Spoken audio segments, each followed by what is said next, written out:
আসসালামু আলাইকুম। পৃথিবীতে মা হচ্ছে সন্তানের প্রথম এবং প্রধান শিক্ষক। সে যা শিখাবে সন্তানকে, ভবিষ্যতে সন্তান সেটাই করবে।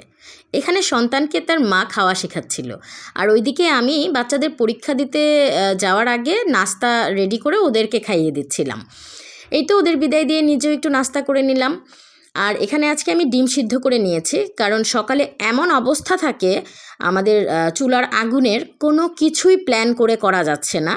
মানে মাছ ভিজাবো না মাংস ভিজাবো না কি করব কিছুই করা যাচ্ছিল না। এর মধ্যেই আমি খুব তাড়াহুড়া করে একটু ডিম ভুনা করে নিয়েছিলাম আর গরম পানি দিয়ে ভাত রান্না করে নিয়েছি।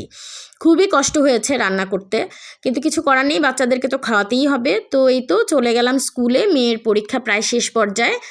তো এই তো অল্প অল্প করে বিভিন্ন ক্লাসের বাচ্চারা আসছিল, ওদিকে আমার মেয়েটাও চলে এসছে। তো এই তো ওকে নিয়ে বাসায় চলে আসব।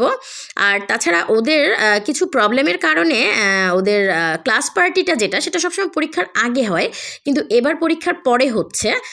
তাই সেটারই টাকা জমা দিতে গিয়ে ক্লাসরুমটা দেখে একদম বুকটা হাহাকার করে উঠলো। আসলে কত বন্ধুত্ব, কত বন্ধুদের স্মৃতি এখানে রয়ে যাবে ওদের, এটা ওরা এখন বুঝবে না। জীবনের একটা সময়ে গিয়ে সবাইকে ওরা খুব মিস করবে, কারণ বন্ধুত্বর মতো আসলে কিছুই হয় না, কোনো সম্পর্কই হয় না। আর এদিকে ছোট্ট একটা গিফট পেয়েছে আমার মেয়ে। গিফট পেতে কার না ভালো লাগে, আসলে ছোট বড় বলে কোনো কথা নেই। একটা ব্যান্ড কিনে দিয়েছে তুনশার আম্মু আমার মেয়েটাকে। আর ওদিকে আমরা আবার একটু ঘোরাঘুরি করছিলাম। এখানে মানে পাতিলওয়ালা লোকটা বলছিল এই গাড়টিতে 100 টাকা, এই গাড়টিতে 50 টাকা। তো আমরা আসলে কিছুই নেইনি, জাস্ট নেড়ে চেড়ে চলে এসেছি, কারণ জিনিসগুলো একটু বেশি পাতলা হয়, খুব বেশি দিন ইউজ করা যায় না।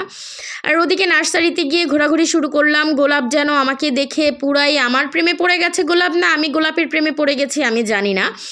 তো এই তো ঘোরাঘুরি করতে করতে সবার সাথে আড্ডা দিতে দিতে আজ এ পর্যন্তই। আল্লাহ হাফেজ। সবাই আমাদের জন্য দোয়া করবেন।